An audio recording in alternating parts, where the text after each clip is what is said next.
El día de hoy nos toca hablar sobre áreas de otorrinolaringología, al cual agradecemos al Servicio de Otorrinolaringología su participación. Doy la palabra a la doctora Sereda Abigail Ortiz, quienes coordinarán y darán inicio a la sesión del día de hoy que habla sobre epistaxis y sobre sangrados de otra índole o en otro sitio en pacientes anticoagulados con fibrilación auricular. Muchas gracias por su participación y adelante. Buenas tardes.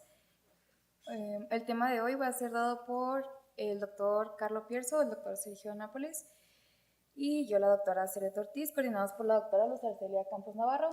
Como pueden ver en el título, el estudio se llama Epistaxis versus otros tipos de sangrado en pacientes anticoagulados con fibrilación auricular, resultados del estudio ENGAGE AF-TIMI 48 Trial. Empezando con una pequeña introducción sobre la epistaxis, esta tiene como definición la hemorragia proveniente del interior de la nariz y se puede clasificar dependiendo de su origen en anterior, posterior y superior, siendo la más común la de tipo anterior, en 90-95% de los casos. Esta tiene origen en la región más anterior del septum nasal, que se conoce como área de Little, y está irrigada por el plexo de Kieselbach, el cual tiene pues una rica vascularización proveniente de ramas de la carótida interna y de la carótida externa. El otro tipo de epistaxis, el segundo más común, es el de tipo posterior, del cual pues, son responsables las arterias esfenopalatina y ramas terminales de la etmoidal posterior. Y el menos común es el de tipo superior, que prácticamente pues, está irrigado por las arterias etmoidal anterior y posterior, que son ramas de la carótida interna. Bueno, la epistaxis conforma un tercio de las urgencias en otorrinolaringología. 60% de los adultos han presentado un episodio de epistaxis. De estos, 70% son de tipo autolimitado y el resto va a requerir alguna intervención. Dentro de las intervenciones, 3.5% de las veces son de tipo quirúrgico. Los pacientes que requieren de este tipo de intervención tienen una recurrencia a 30 días posterior al evento de 13.9% y una mortalidad por cualquier causa en estos 30 días también del 34%. De ahí su importancia clínica. El artículo se publicó en el Journal of the American Heart Association, que tiene un factor de impacto de 6.1 y fue publicado en el 2025. El autor es el doctor Robert Semko, que tiene distintos títulos en física, ingeniería nuclear, matemáticas y ciencias biomédicas, así como en investigación. El objetivo del estudio fue evaluar la frecuencia, severidad y consecuencias clínicas de la epistaxis comparada con otros tipos de sangrado en pacientes que pues, toman anticoagulantes por fibrilación auricular. De antecedentes, tenemos que una de cada 200 urgencias en Estados Unidos son epistaxis y de estos pacientes hasta el 60% tienen el antecedente de tomar anticoagulantes. Pero a pesar de esto se le da poca atención en los ensayos de tipo cardiovascular.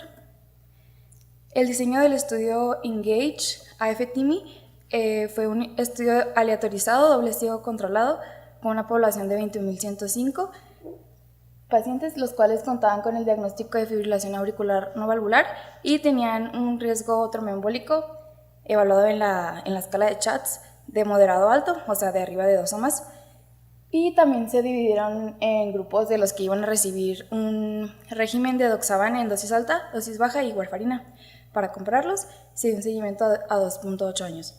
Los criterios de inclusión de este estudio fueron que el paciente tuviera una edad de 21 años o más, que el diagnóstico fuera una fibrilación auricular de tipo no valvular, que el riesgo fuera moderado o alto, como ya dije, y que tuvieran la capacidad de proporcionar consentimiento informado por escrito.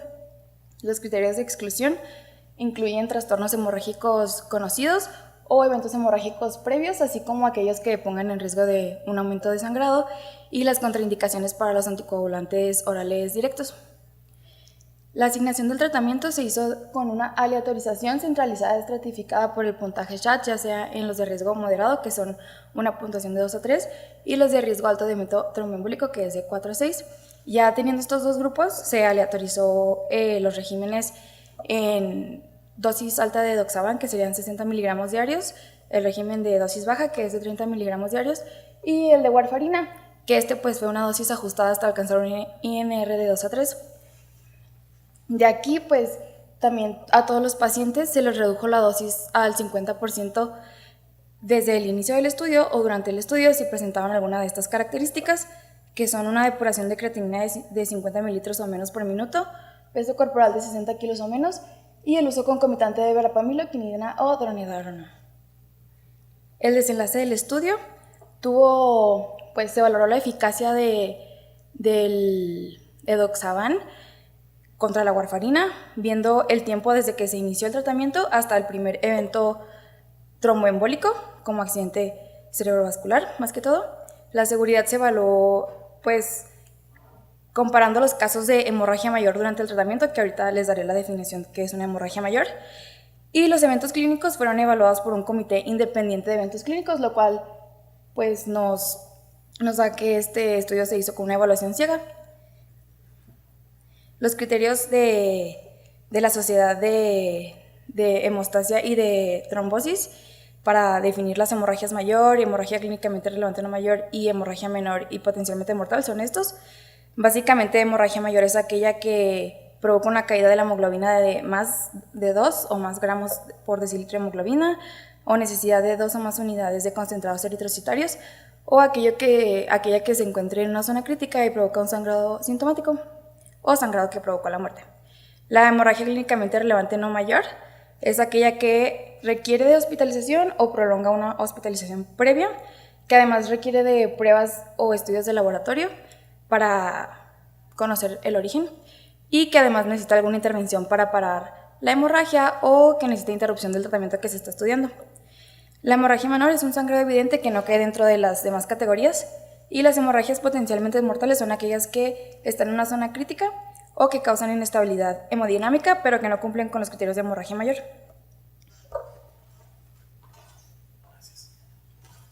Bueno, en cuanto al análisis propiamente del estudio, tuvimos un estudio donde dividió a nuestra población en 2 cortes. Dentro de las 2 cortes, principalmente está una de epistaxis, es decir, todos los sangrados que incluyeron en epistaxis y aquellos que no fueron epistaxis. Sin embargo, había un grupo extra, que eran aquellos que habían presentado los 2 tipos de sangrado, ya sea epistaxis y no epistaxis, y fueron incluidos dentro de la corte de epistaxis.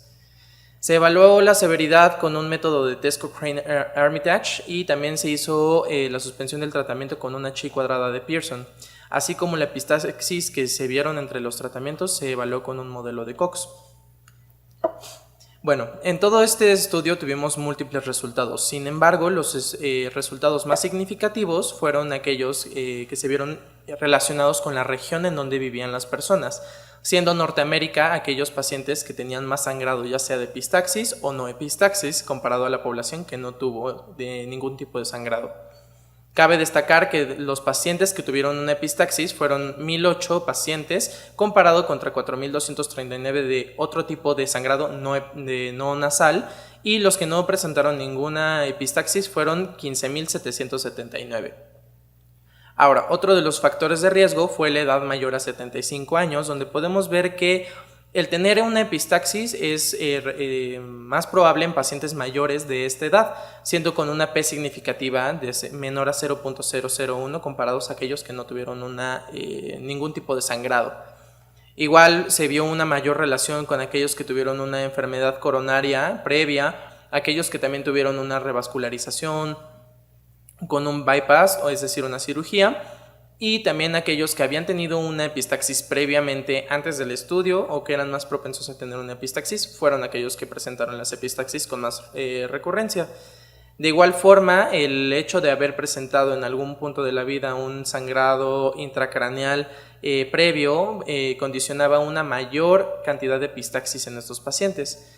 Algo que se vio como un tipo factor protector, pero que no está bien descrito, y es decir, puede ser un factor confusor más que un protector, es que en aquellos pacientes fumadores se vio una menor cantidad de epistaxis por los tipos de P significativa, donde vemos que los pacientes con epistaxis fueron 4.7% comparado contra un 7.6% de aquellos que no sangraron nada.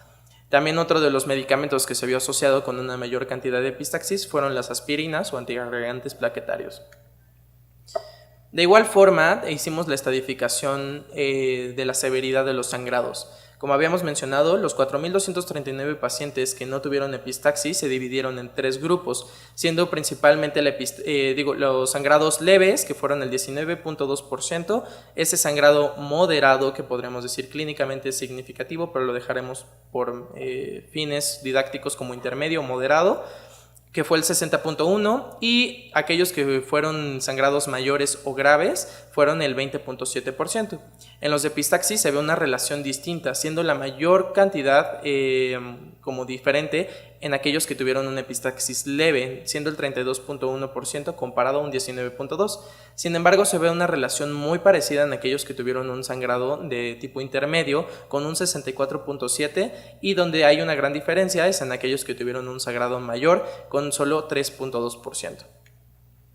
La mortalidad de estos pacientes se vio que en los que no tuvieron epistaxis tuvieron 31 muertes y 91 casos de sangrado que pudiera comprometer la vida. En aquellos que tuvieron una epistaxis no se observaron muertes, pero solo tuvieron 2 tipos de sangrados que comprometieran la vida de estos pacientes. Ahora, en cuanto al principal o el primer cuadro de sangrado, ya sea el inicial, en todos vamos solamente a hablar de la epistaxis, podemos ver una relación muy estrecha con su recurrencia. Quiere decir, en aquellos pacientes que tuvieron un sangrado inicial de tipo menor, intermedio o mayor, casi todos recurrieron con la misma naturaleza de ese sangrado. Por ejemplo, en aquellos que tuvieron un sangrado inicial menor, fueron el 32.1%, y de estos recurrieron más pacientes con un sangrado de tipo menor, con un 37%. En aquellos que fueron intermedios, fueron 64.7% en el inicial, y en un recurrente fueron 60.3%, es decir, bajó un poco la relación. En aquellos que fueron mayores, tuvieron un 3.2% de inicial y un 2.8% de recurrencia. Para la suspensión del tratamiento se vio que la mayoría de los pacientes suspendieron el tratamiento casi por igual entre una epistaxis y no epistaxis, donde en aquellos pacientes podemos ver como mayor, intermedio e incluso en un compendio de todos los sangrados no hubo una diferencia significativa en la suspensión del tratamiento completamente.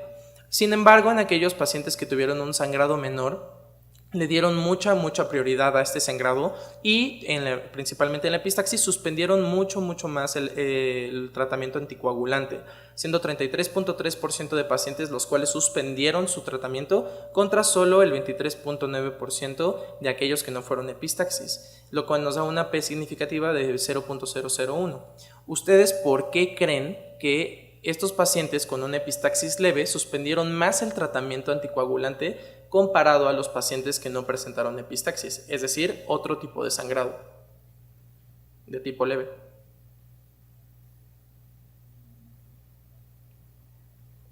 Por favor.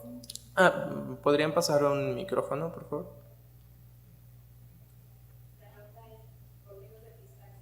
Leve. Suspendieron más el tratamiento que cualquier otro sangrado de tipo leve.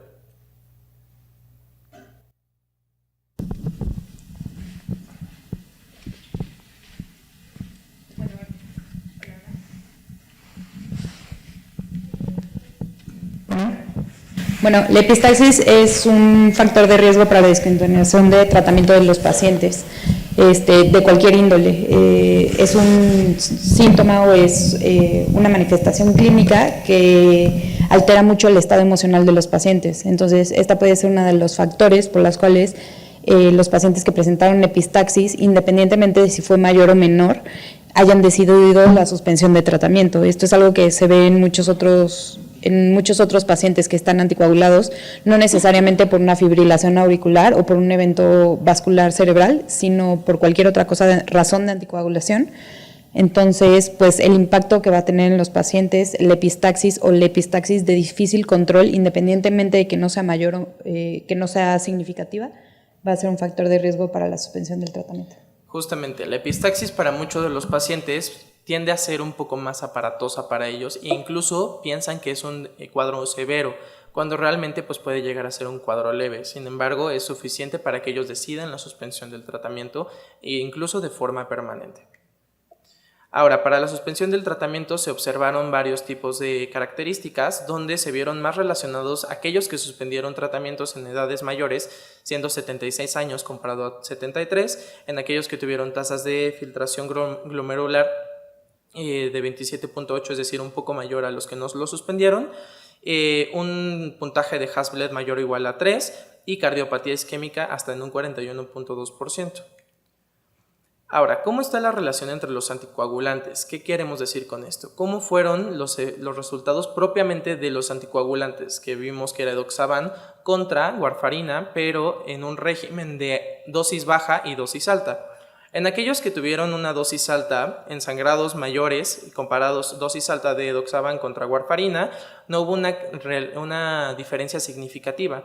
La mayoría de los pacientes presentaron sangrados presentaron sangrados mayores y tuvimos un valor de 7 en dosis altas de edoxaban contra 15 de warfarina, e incluso se vio que hasta los pacientes con dosis bajas tuvieron 10 pacientes con un sangrado de este tipo. Entonces, en este grupo meramente no hay diferencias entre los regímenes de tratamiento.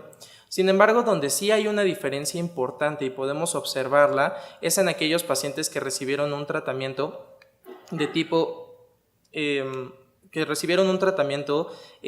bajas dosis con un sangrado acumulado ya sea mayor e intermedio, y también en aquellos que tuvieron todos los tipos de sangrado, mayor, intermedio y menor, viendo que una dosis baja de edoxaban en estos grupos disminuye la frecuencia de sangrados comparados contra la warfarina, porque vimos que una dosis baja de edoxaban nos da una protección de un 30% aproximadamente, comparado a los de warfarina para presentar este tipo de eventos, con unos valores de P significativos menores a 0.001, y realmente las dosis altas de edoxaban comparado con la warfarina no tuvieron ningún efecto y no se ve realmente significativo este proceso, es decir, no hay una diferencia entre dar un edoxaban a altas dosis contra warfarina.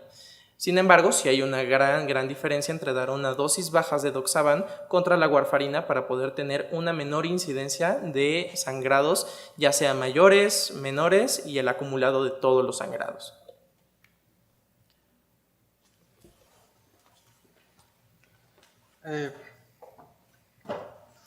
Hola, bueno, ahora vamos a hablar de las limitaciones que tiene el estudio. Hay unas que son reconocidas por los autores. Como cada vez que hacemos un análisis de un artículo, pues no estamos aquí solamente para entender lo que dijeron, hay que entender y razonar y ver qué puntos negativos y positivos nos está aportando cada artículo. En este caso, es un análisis post-hoc y falta de poder estadístico. ¿Esto qué quiere decir? Bueno, es que es un protocolo de un estudio Engage AF-TIMI 48 y de ahí se está sacando el dato original de este artículo. ¿Eso en qué nos traduce? Los resultados son exploratorios o de hipótesis generadoras, es decir, no lo podemos tomar más que como una hipótesis o un resultado basal. Otro dato es una asignación basada en un solo evento de epistaxis. Este evento no toma en cuenta otros tipos de sangrados concomitantes y solo un 7.6% de los pacientes tuvo epistaxis y otro sangrado, ¿no? Otro más, la clasificación por la severidad del evento más grave, es decir, se está simplificando esta interpretación. En múltiples eventos se está decidiendo solamente con uno cómo se va a clasificar. Y el siguiente, falta de datos sobre el manejo clínico de la epistaxis.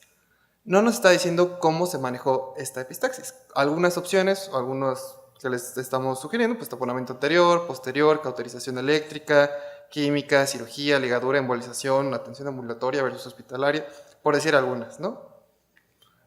Y bueno, tampoco se están diciendo datos anatómicos o etiológicos propios de cada sangrado, que es muy importante para su clasificación. Ahora, ¿qué otras limitaciones le encontramos nosotros a este artículo? La falta de análisis multivariable específico para epistaxis. ¿Esto qué quiere decir? Que no se realizó un modelo estadístico en el que pusiéramos todas las variables independientes, como pueden ser edad, uso de oxígeno, comorbilidades propias del otorrino o los antecedentes personales, para hacer un análisis más completo de este. No se valoraron los desenlaces clínicos que pasaron una vez que suspendieron el anticoagulante.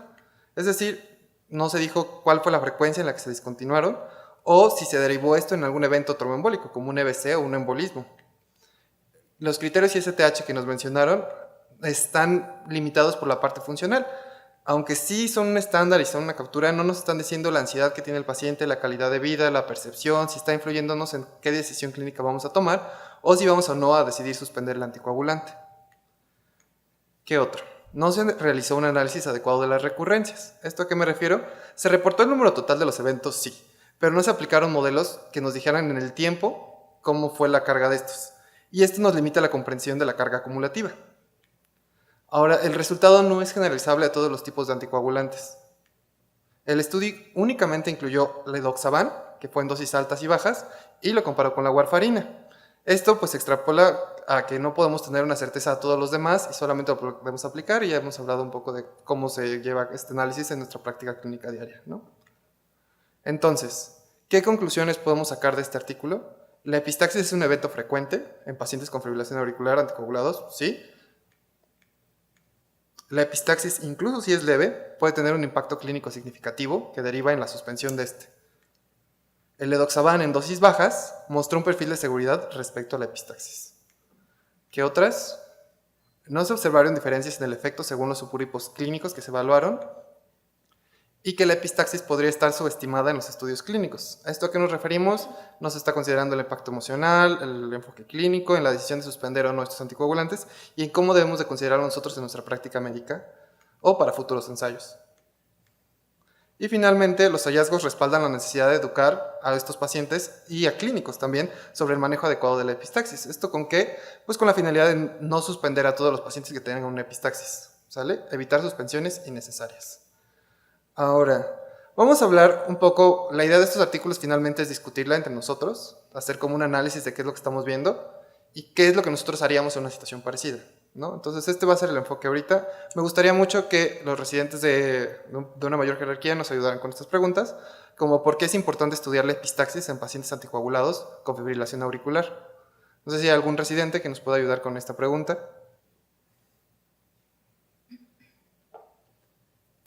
Bueno, ya que yo tengo el micrófono. ¿Por qué es importante estudiar la epistaxis en pacientes anticoagulados con fibrilación auricular? Pues bueno, como ya han mencionado a lo largo de su plática, son pacientes que van a tener una mayor recurrencia de este tipo de patología. Es importante estudiarla porque puede ser un parteaguas en el tratamiento que va a tener ese paciente para el control y la anticoagulación de la fibrilación auricular, que es el tratamiento angular de la fibrilación auricular, y pues porque pueden tener consecuencias graves, ¿no? Pueden llegar a tener sangrados muy importantes, pueden llegar a incluso morir, como lo mencionaron. Entonces, si nosotros no tenemos un adecuado estudio de este fenómeno, pues no vamos a saber cómo guiar a los pacientes para tomar una adecuada decisión clínica y hacerlos entender que deben de continuar con su tratamiento. Sí, exactamente. Al final es un evento frecuente, subestimado, como perfectamente lo mencionaste. Hay que mencionar el impacto a la adherencia del tratamiento. Es un sangrado visible y es alarmante para el paciente y estamos evitando las suspensiones innecesarias, ¿sale? Ahora, ¿cuál es el objetivo del artículo? ¿Creen que sí se cumplió el objetivo en este estudio o en este objetivo? Sí, por favor. ¿Alguien le puede pasar el micrófono? ¿Ya le pasaron? Bueno, el objetivo de este artículo pues era caracterizar la frecuencia, la severidad y los resultados clínicos de la epistaxis comparado con otro tipo de sangrados en pacientes con diagnóstico de fibrilación auricular en manejo con anticoagulantes. Eso lo basaron en el ensayo AF48. Sí, justo. Ajá. Y sí, o sea, sí se cumplió el objetivo en el estudio, o sea, sí lograron caracterizar pues la severidad de la epistaxis, tanto mayor como menor, y pues ya. Sí, justo, perfectamente. O sea, al final la frecuencia, la recurrencia y la severidad se lograron analizar. Digo, podríamos decir que por tratarse de un post-hoc, pues al final hay falta de datos clínicos detallados y nos quedamos en una generación de hipótesis y que pues hay que complementarlo, ¿no? Pero en general se cumplió. Ahora, ¿cuál es el impacto clínico de un evento de epistaxis que ocasiona la suspensión del anticoagulante? No sé si hay alguien que nos pueda ayudar con eso. Bueno, realmente creo que el impacto clínico que puede llegar a tener el hecho de suspender el anticoagulante en pacientes específicamente con fibrilación auricular, pues puede conllevar a muchos desenlaces clínicos, ¿no? Dentro de ellos, pues que tenga mayor riesgo de generar trombosis, podría ser un ictus, un EBC, una tromboembolia pulmonar. Entonces, estrictamente, a pesar de que tengan un epistaxis o un sangrado leve o moderado, como ustedes ya comentaron, realmente persistir o hacer un énfasis mayor hacia la adherencia, digo, es algo que podemos controlar, como también ya lo comentaron durante la plática, pero realmente dar el impacto clínico fuera o dentro del hospital, el hecho de suspenderlo, pues puede conllevar a desenlaces realmente que pudieran conducir hasta la muerte, ¿no? Como ya di algunos ejemplos, y pues nada más. Sí, justo, o sea, perfectamente mencionado. Aumento del riesgo tromboembólico, decisiones clínicas desproporcionadas a nivel de severidad, reducción de la adherencia y persistencia del tratamiento, falta de un adecuado balance entre riesgo-beneficio. Entonces, básicamente estuvo muy bien. Ahora, ¿se subestima la epistaxis en la práctica clínica? ¿Cuándo debemos considerar que es un dato de alarma y qué haríamos al respecto? Entonces, si hay alguien que nos pueda ayudar aquí. Hola, sí, yo creo que la epistaxis es una de las manifestaciones clínicas que más subestimamos, ¿no? Porque se le enseña tanto a la población como médicos en formación y personal de la salud desde un principio, pues a controlar de manera rápida, ¿no? Entre comillas, este padecimiento. Sin embargo, nunca tomamos en cuenta como la real gravedad que esto puede llegar a tener, ¿no? Puede haber obviamente tener epistaxis que sean cortos o que sean leves, etcétera, y que no tengan alguna repercusión clínica en nuestro paciente, pero pues sí puede llegar a haber como alguna repercusión, consecuencia, etcétera, que nos puede llevar hacia otras patologías, ¿no? Y cuando debemos considerar que es un dato de alarma, yo consideraría cuando ya vemos datos, o sea, como de estado mental alterado, ¿no? Que veamos datos de anemia inclusive, que veamos signos vitales ya con datos de choque, ¿no? Entre otras muchas cosas que sí nos pueden llevar a decirnos que pues ese paciente ya ha estado con una pérdida hemática significativa y que entonces tenemos que actuar pues con respecto a ello, ¿no? Justo, entonces, si se subestima, nos queda claro, inclusive en estas pláticas se ha mencionado tal cual el comentario. Pues hay muchos factores, digo, algunos aquí mencionados rápidamente: una duración prolongada de más de 20 minutos, si es recurrente o frecuente, el origen posterior, si está asociado a signos sistémicos, si requiere una intervención médica, o el problema de la adherencia al tratamiento. Entonces, justo, ¿qué le vamos a hacer a cada uno de ellos? Pues es importante ver cómo las diferentes áreas van a manejar estos sangrados. Bien nos mencionaba cómo es o sea, si nos puedes repetir cómo actuarías tú ante un sangrado. O sea, sí. Pues lo primero es como intentar controlarlo, ¿no? O sea, empezar a hacer la presión directa, después se pueden, inclusive si vemos que no funciona la presión, pues empezar a pensar en taponamientos, ¿no? Obviamente reponer líquidos, empezar como la vigilancia estrecha de los signos vitales, inclusive pues ya pensar en la causa de origen de ese epistaxis para que entonces se controle desde la primera causa y no nada más esperemos a que tenga un desarrollo mayor. Sí, bueno, y también está la opción de llamarnos, ¿no? Claro, pero también estuvo muy bien.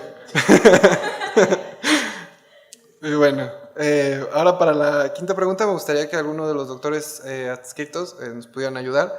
¿Qué otras variables creen que debieran haberse analizado para entender un poquito mejor la epistaxis? Bueno, aquí hay algunas opciones. Que vendrían siendo la localización anatómica, causas estructurales, factores irritantes, comorbilidades, trastornos hematológicos, fármacos, intervenciones, impacto en la calidad de vida.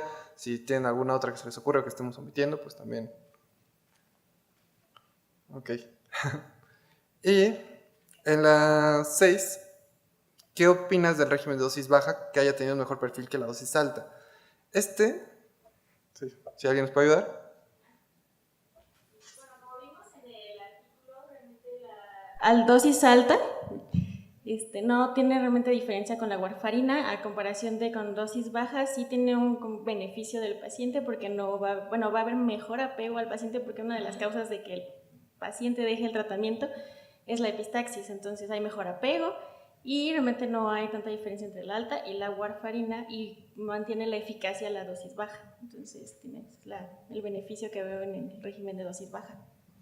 Sí, justo. Al final, a menos dosis de anticoagulantes se reduce la inhibición de la cascada y tenemos menos riesgo de sangrado, ¿no? Tenemos más seguridad y más eficacia y el objetivo de anticoagular en FA se está logrando, ¿no?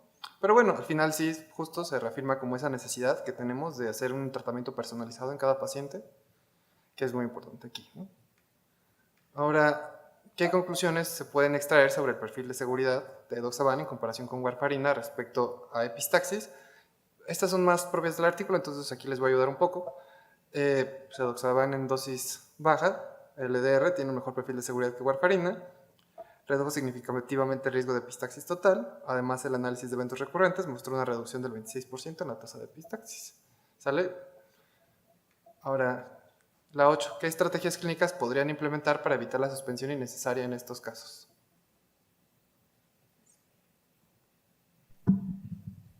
Yo creo que definitivamente es la educación que se le da al paciente, previniendo, informando qué es la epistaxis, qué riesgos esto puede condicionar a que no se pueda tratar correctamente o, en dado caso, que llegue a suspender los medicamentos para el control de la fibrilación y como tal de que pueda ser condicionante a que también siga recurriendo ese sangrado. Yo creo que la información y la educación al paciente es lo más importante para evitar esta suspensión.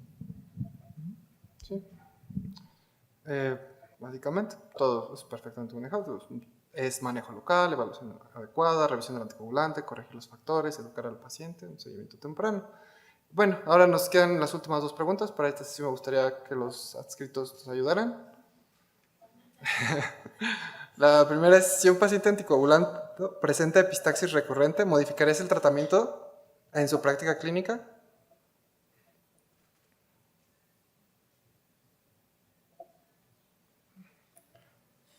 Bueno, a lo mejor no de forma inmediata, pero sí se puede hacer dependiendo, ¿no?, de las causas locales, ajuste clínico. No sé si hay algún servicio que quiera complementar en esto.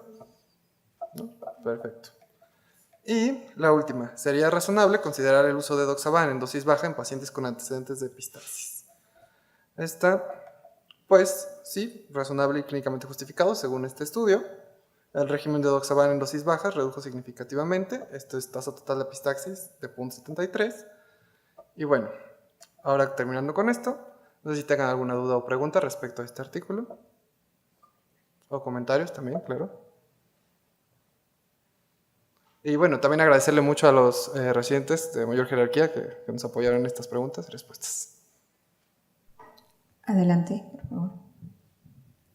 A mí ahorita me causó la duda de, en un paciente en estas condiciones que, por ejemplo, requiere alguna otra intervención quirúrgica, ¿se modificaría algún parámetro? Es decir, si tiene la FA, pero no sé, por alguna otra razón requiere alguna intervención, ¿el tratamiento anticoagulante se debería de cambiar o se tendría que mantener en ese caso? Justo. ¿Alguno de los participantes, sí, doctor? Comentarle, nosotros tenemos que hacer algo que se le llama puenteo, ¿no? Puenteo de anticoagulantes, en donde lo que tú tienes que hacer es checar la historia clínica de tu paciente y entonces checar qué es lo que estás teniendo, qué medicamento está tomando y entonces cuál va a ser el mejor, sobre todo para el pre, el trans y el postoperatorio, ¿no? Y dependiendo de eso es que ya lo puedes como modificar, pero sí se tiene que modificar porque no todos los anticoagulantes van a ser adecuados para diferentes tipos de cirugía, sobre todo si tenemos un riesgo de sangrado mayor o una cirugía en donde sabemos que va a estar internado durante varios días, entre otras cosas. Entonces, sí se tiene que tener un anticoagulante porque está presentando una fibrilación y sobre todo como el paciente va a estar en cama, en reposo, pues tiene que tener medidas antitrombóticas, ¿no? Tanto mecánicas como farmacológicas, entre muchas otras, pero se genera ese puenteo para que tenga el anticoagulante que podamos llegar a suspender en caso de que llegase a ser necesario, pero volverlo a iniciar en el periodo postoperatorio para que no nos genere pues, este tipo de repercusiones. Creo que uno de los aspectos que se ha comentado es decir, los pacientes suspenden el medicamento, no es una prescripción, o por lo menos eso fue identificado en este estudio post-hoc. Sin embargo, ¿qué pasa? A lo mejor nosotros lo vemos con el paciente con epistaxis, que si bien a lo mejor decimos es leve, pero de moderado a severo, que afortunadamente severo fueron pocos, a veces en el paciente anticoagulado no podemos controlar el sangrado. Y la mayoría son pacientes adultos en los cuales tampoco los podemos mantener con mucho tiempo con taponamiento porque generan hipoxias crónicas que luego incrementa otros factores de riesgo.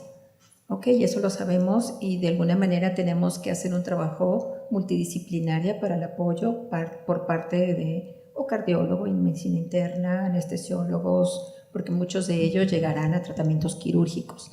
Los sangrados son completamente diferentes y a veces vemos una bandeja llena de sangre y no podemos controlarlo. Afortunadamente no hubo un problema de condiciones que permitieran muerte, sin embargo las tenemos. Pero yo me cuestiono y les envío una pregunta.